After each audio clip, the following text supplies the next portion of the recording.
Well, good afternoon. We're just a little bit early today, I'm glad to say. And so it gives me a chance to say some of the things I'm supposed to say every time, which is I'm about to do some teaching on finances and whether or not we are a faith mission in YWAM.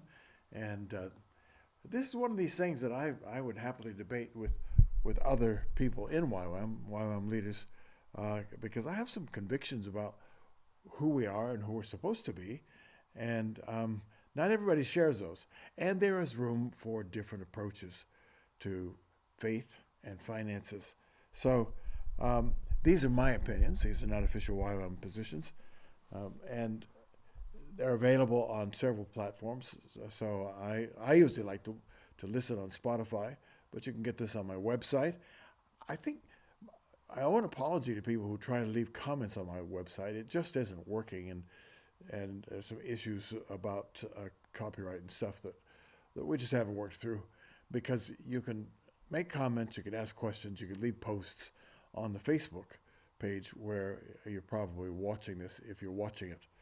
So anyway, welcome to 4 o'clock on a Friday afternoon here in Greenwich Mean Time now, and we're closing in on the time where our clocks spring forward, and we go on GMT +1.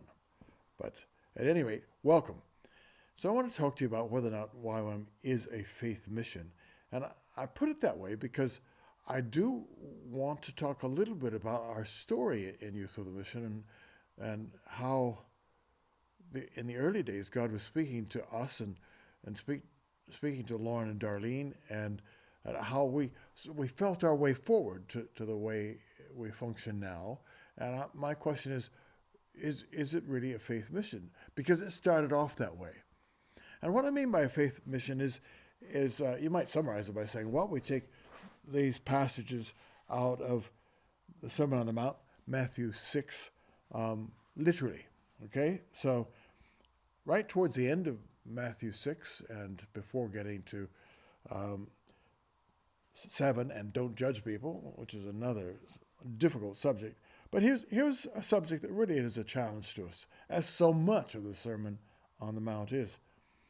So don't worry away with your what'll we eat and what'll we drink and what'll we wear. This is, by the way, the New Testament for everyone, which I like a lot. And so it's really modern English, and it spells things that way.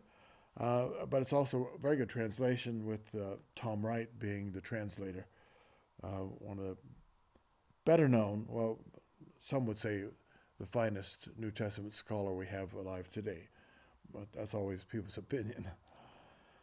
So those, that is, what'll we eat, what'll we drink, what'll we wear, those are all the things the Gentiles, that is people who don't have faith, that was shorthand for that, fuss about. Those are all the things the Gentiles fuss about. And your Heavenly Father knows you need them all. Instead, make your top priority God's kingdom and His way of life, and all these things will be given to you as well. So, don't worry about tomorrow. Tomorrow can worry about itself. One day's trouble at a time is quite enough. Well said. Well said. I joined YWAM in 1969 to a school of evangelism in Switzerland. And during the course of that school, I met the woman I would marry, Marty, who had been Lauren's secretary for some time. And so she had joined in 1967. And we were what was known as a faith mission then. That is, we believed what I think it was Hudson Taylor who said, God's work done God's way in God's time will have God's provision. All right. Now, there were others like William Carey and especially George Mueller, who had a ministry to orphans when there are a lot of orphans, became very famous for just not asking for money, not mentioning money, but believing that God would provide. And because he was famous for that, a lot of people gave to him. So, is that a miraculous thing? Or, well, I think it was. But I think most of the things that we see as exceptional and miraculous can become something that we take control of. So let me go back to our YWAM story for a bit, and then I'll expand on that. We didn't mention money. We prayed about it. We asked the Lord to supply our need, and God did. We were kind of that way, Marty and me, that is for about 15 years. One of the reasons why we stayed that way, not talking about finances, is we were living, and still do live, in England. And one of the ways that England differs, the culture of English culture and American culture differ, is in the attitude towards finances. Both of those English-speaking cultures on either side of the Atlantic have a sort of class system, but they're very different. The class system in America is largely about money. You know, you start off as maybe poor working class, and you move up to sort of mediocre working class, and eventually you get to lower middle class. It's all on income and lifestyle. Whereas here in the UK, it's more about your birth, your family, your education, especially your accent, and just your social circle. You can lose all your money and still remain upper class.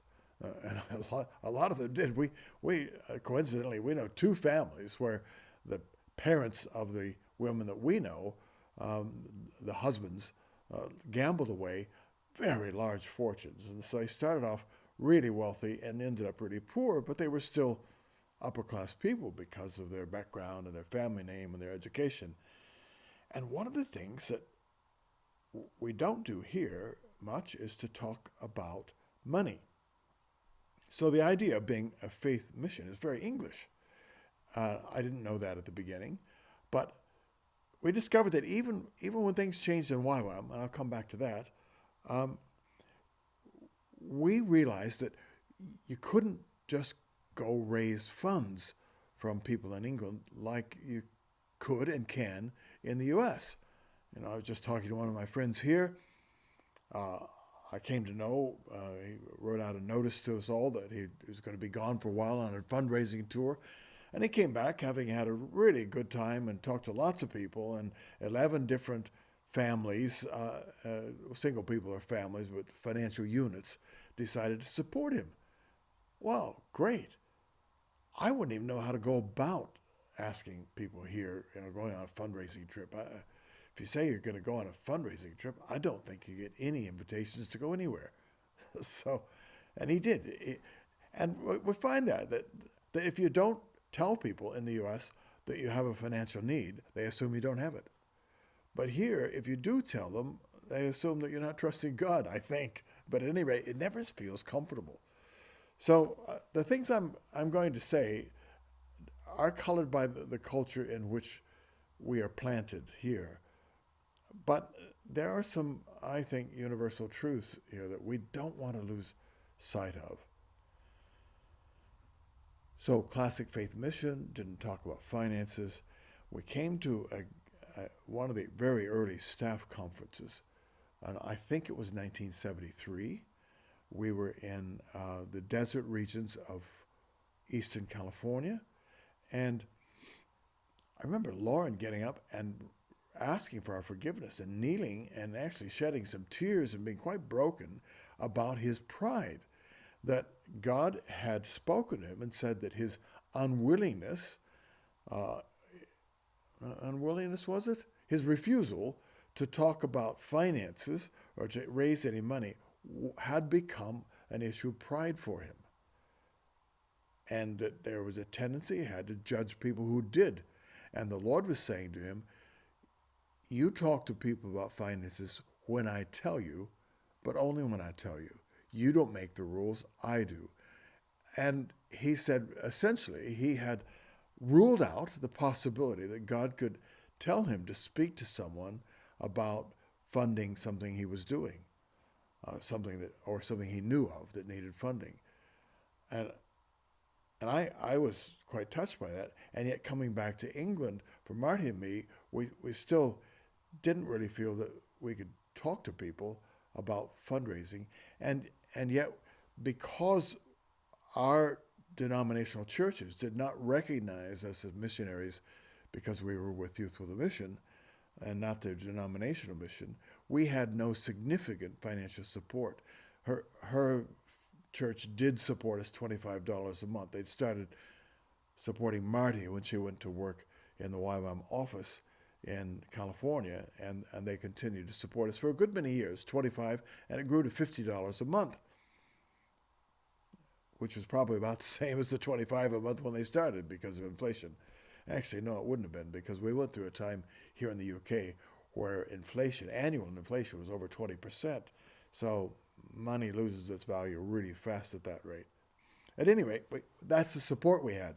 My parents supported us for a little while, but when my sister Dion and I came back home to Colorado after our School of Evangelism, my parents were really touched by what God had done in our lives, and we talked to my dad. Dion was always very straightforward about these things. She talked to him about his unfortunate experiences of not speaking in tongues in a Pentecostal environment where he was not allowed or recognized in a leadership role because he did not speak in tongues.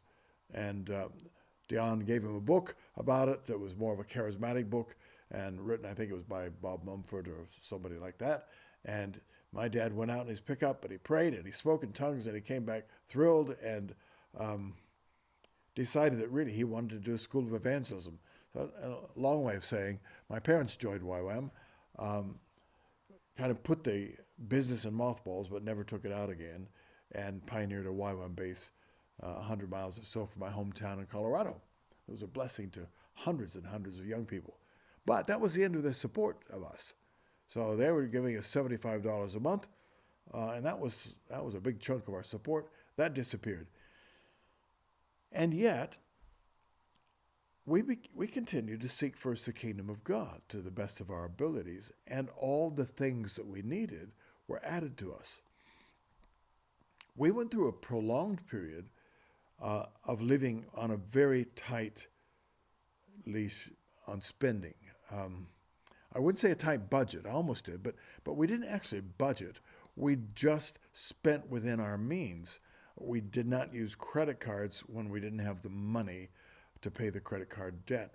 We never spent beyond the money we had with us at the time, and we didn't even project that X amount of money is going to come in, so we'll spend that. I'm not saying that's always wrong, but boy, I think between Marty and me, we've seen so many people and ministries get into serious financial difficulties because they had a promise or they felt it was a definite thing that money was coming in, and so they put out a credit card or they took out a loan and made the expenditure that they thought would be covered by the coming gift, and it wasn't. And I've been talking recently with a ministry that is really struggling with heavy debt. Why? Well, because promised funds didn't materialize. The trust that said they would give changed their minds, and that happens.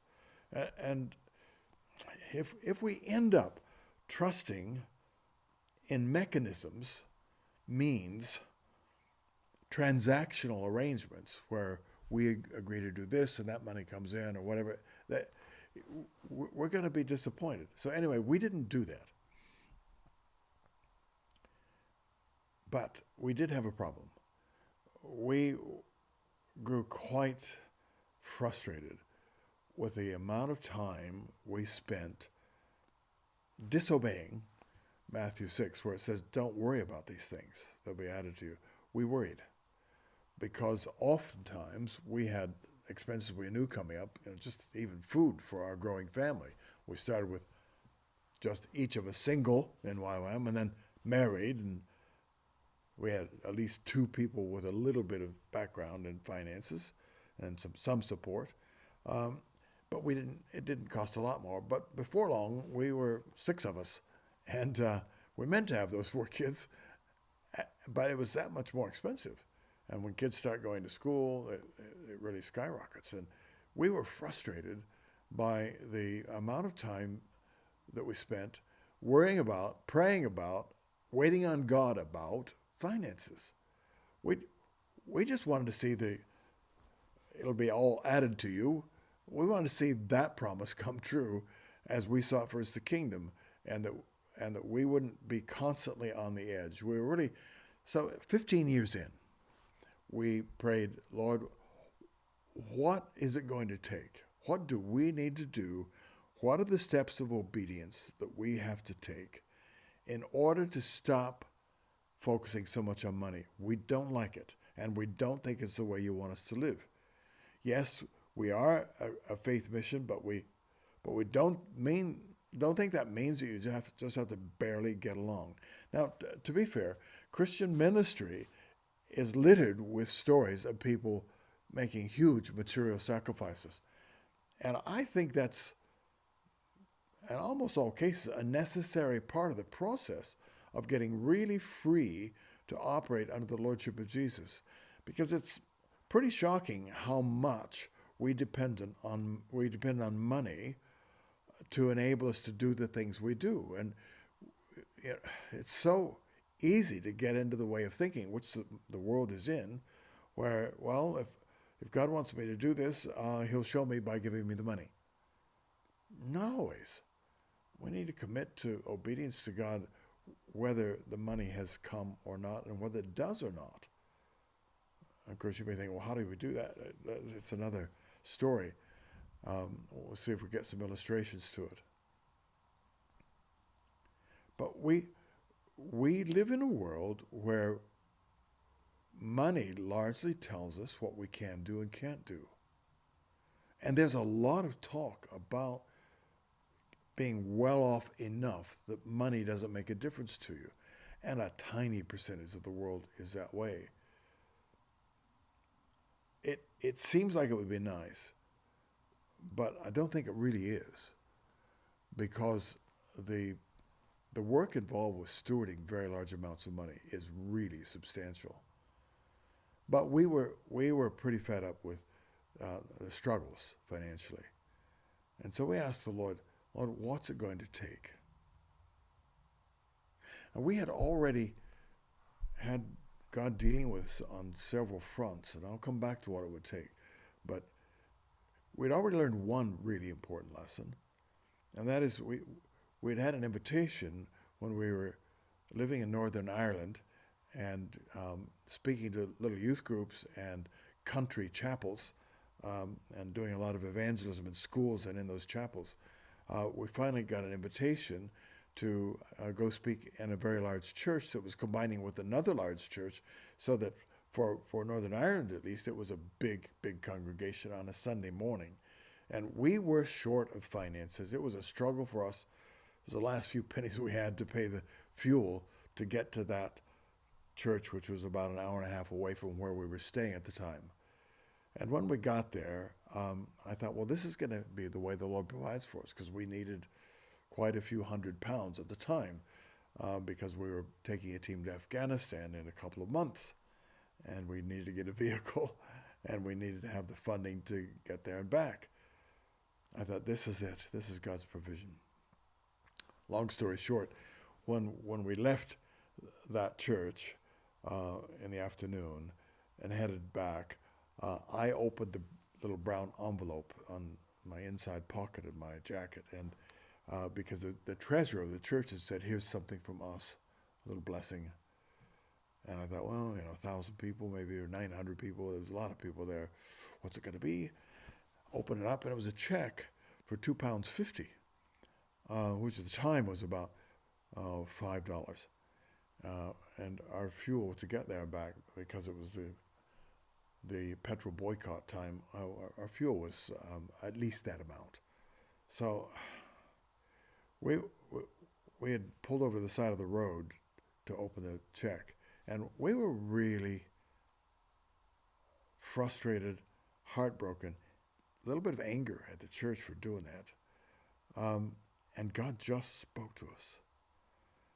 And we both knew exactly what he was saying. He was saying, you went there, at least in part, because you thought there'd be money there. Don't ever do that again. Boy, we said, okay, we won't.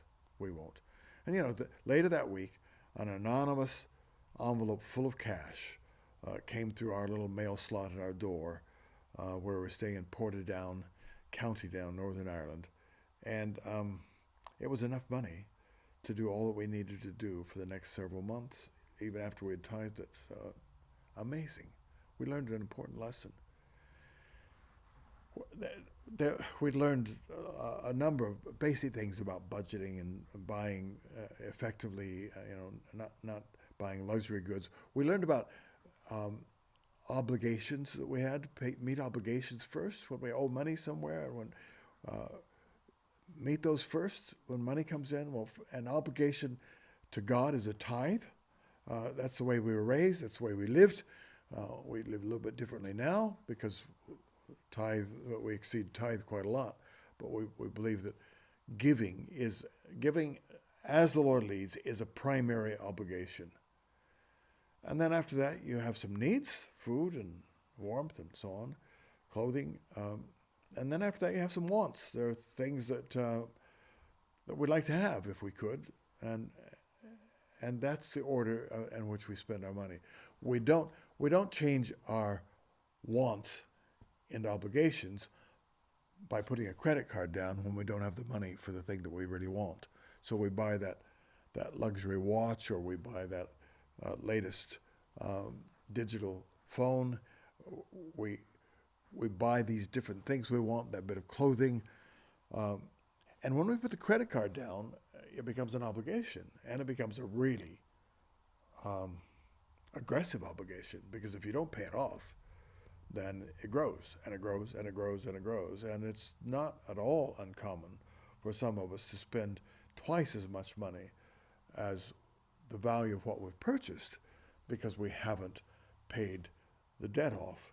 We've rolled it over and rolled it over and rolled it over, and it grows and grows. And that means you live from crisis to crisis, because at some point, credit card is going to initiate legal action against you.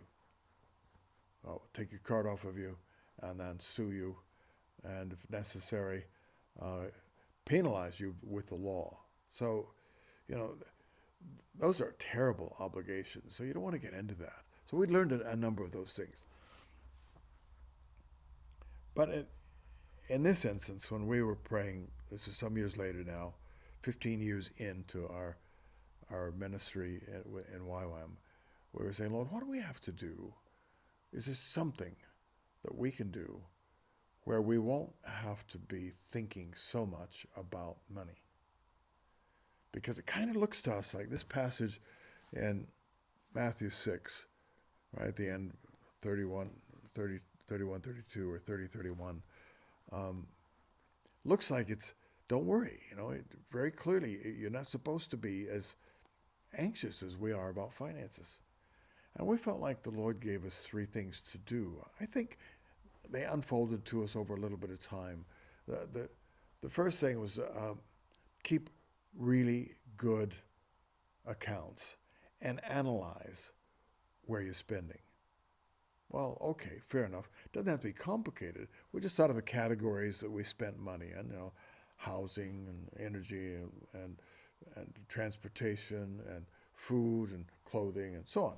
And we listed those out, and Marty had always been keeping accurate accounts of what we spent and what we had in the bank and so on. But now we categorize those things, because we felt like we were supposed to analyze, were we spending wisely, or were we getting out of balance? And about that same time, a friend of mine, two friends, had taken me out to lunch, and one of them said, Lynn, would you like me to start an accountability and support group for you?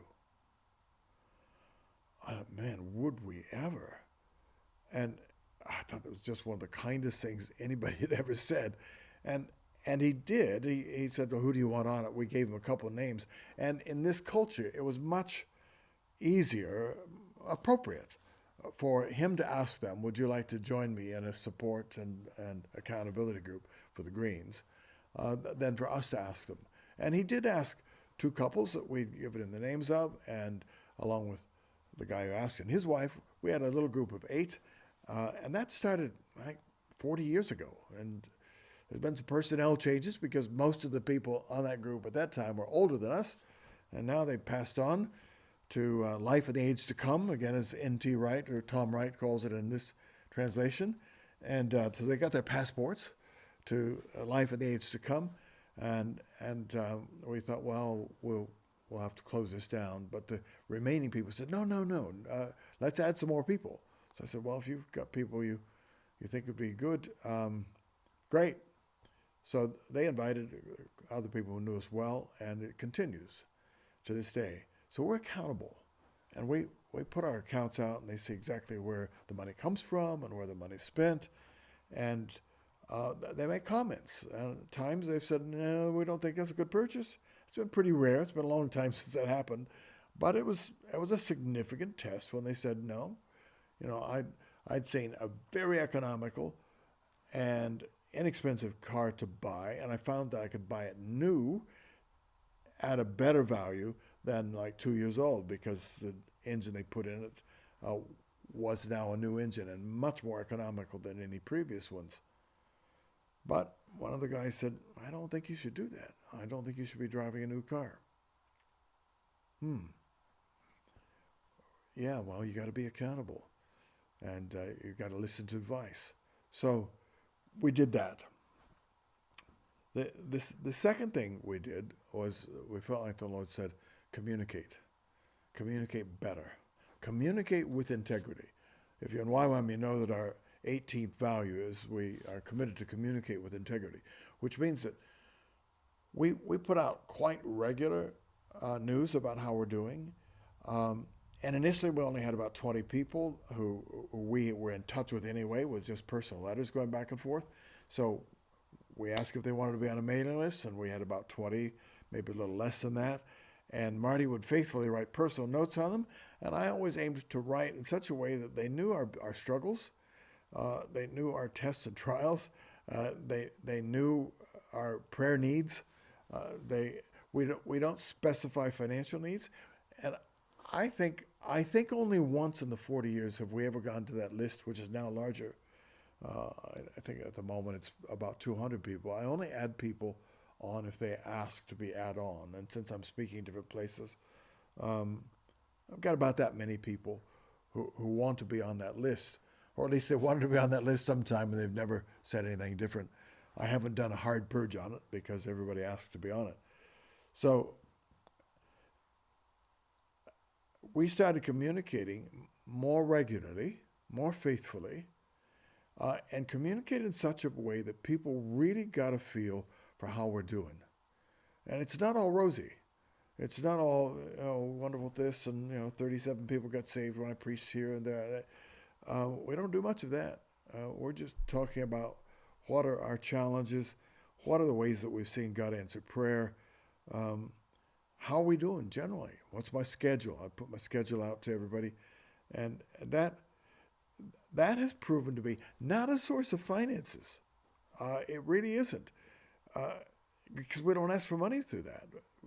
What it's proven to be is prayer support and a way of sustaining friendships and deepening friendships, and it's just been a blessing. But the main thing is that it was in obedience to what God spoke to us. So we had good accounts, good communication with integrity, honesty, transparency, and then the third thing was to cultivate generosity. We were always giving. We would tithe everything first thing, and then if the Lord spoke to us about something else, we would sometimes give an offering beyond that. But we felt like the Lord said, cultivate your dependence on me, cultivate it in a manner consistent with the tithe of the first fruits. Now, you may not know what that means, but amongst the tithes in the Old Testament was this one offering that the people of Israel had to bring to the temple or to the tabernacle initially, um, that was really a test of faith because it was the tithe of the first fruits. So when harvest time came around and they harvested the first round of their fruits, whether it was the first bits of the fields, and fields then, unlike now where everything is genetically identical and everything is exactly the same water and exactly the same fertilizer and everything, so you have a crop that it's the same size everywhere and ripens all at the same time. If you're looking at grain, if you're looking at corn and wheat, then they go in and the whole field gets harvested at one go. But then it was with the scythe or a sickle, and it would ripen here a little bit faster there, this corner, that, and so when you brought in the first fruits, it was the first maybe 15-20% of the harvest. Tithe that first. Whereas the natural inclination would be, well, I don't know if it's going to hail or a huge wind is going to come up. I don't know that I'm going to have a good harvest. Or they might even be saying, wow, we haven't had rain in 2 weeks, and this is okay, but another week of no rain, and the harvest is going to begin to fail. But they had to bring in the tithe of the first fruits. Wow. And we felt like the Lord said, I want you to increase the amount that you take right off the top of anything you give or anything you receive, and give me that. And we did. We started setting aside more, so not 10%, 15, not 15, 20, and on it went up until we got up to about a third. And then I mentioned we had a support group. How we do it on time? Okay, I'll finish shortly.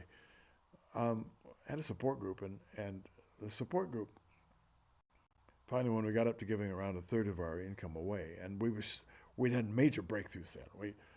We had lots of income coming in where we could give away a third and still be okay. And our probably the most conservative guy, but the wealthiest guy on the support group said,